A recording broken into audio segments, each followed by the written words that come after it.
Good afternoon and welcome to Boston Asian Radio and TV English Daily News Today. I am your host, Amanda. Here's a look at the top stories making headlines today. Boston celebrates the 247th anniversary of American independence. After the heavy rain, the Boston National Day Fireworks Festival goes on as usual.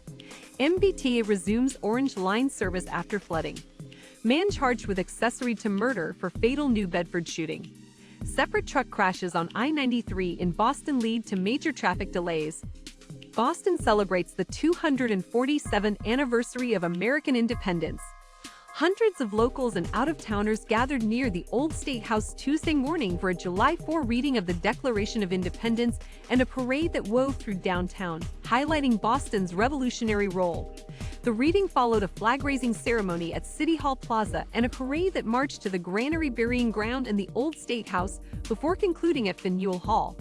Festivities began around 9 a.m., but red, white, and blue-clad revelers filled the plaza as early as 8:30, jockeying for a good view of the parade route while fifes and bass drums echoed off City Hall's concrete walls. Boston Mayor Michelle Wu welcomed the crowd to Boston, highlighting its role as the birthplace of American democracy and celebrating its continued status as a national center of innovation.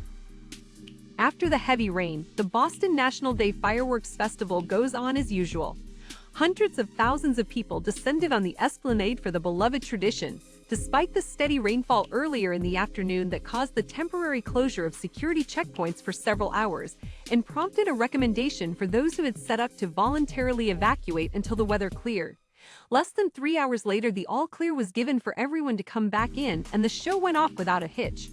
Boston Pop's conductor Keith Lockhart described the energy on stage and in the crowd, saying he doesn't know any other way to spend the holiday. Performances from Broadway performer Mandy Gonzalez and country duo LOCASH were among those that captivated the crowd, and headliner In Vogue really got everyone excited. MBTA resumes Orange Line service after flooding. The MBTA tweeted at 10:35 a.m. Tuesday that service resumed between the Orange Line's north and back stations after resolving flooding issues near Haymarket. Just after 5 a.m., the MBTA tweeted that it suspended service between North and Back Bay stations due to track flooding. According to an update at 8:50 a.m., the lines were still suspended.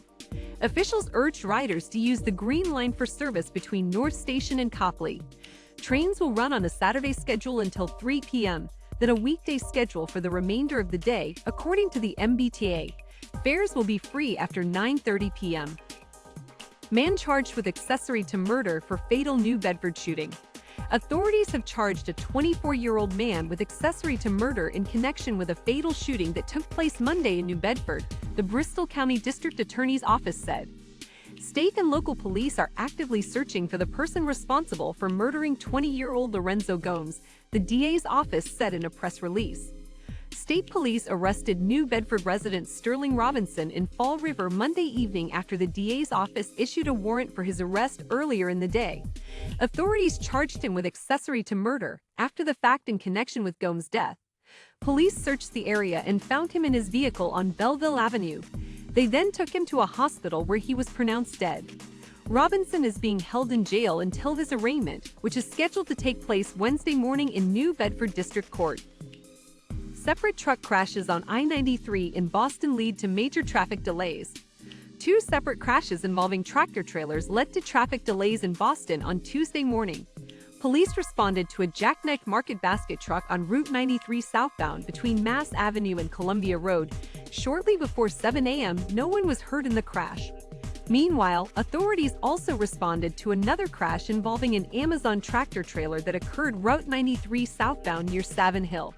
Both incidents led to highway lane closures and major backups for morning drivers. Stay tuned for more updates on Boston news as it develops.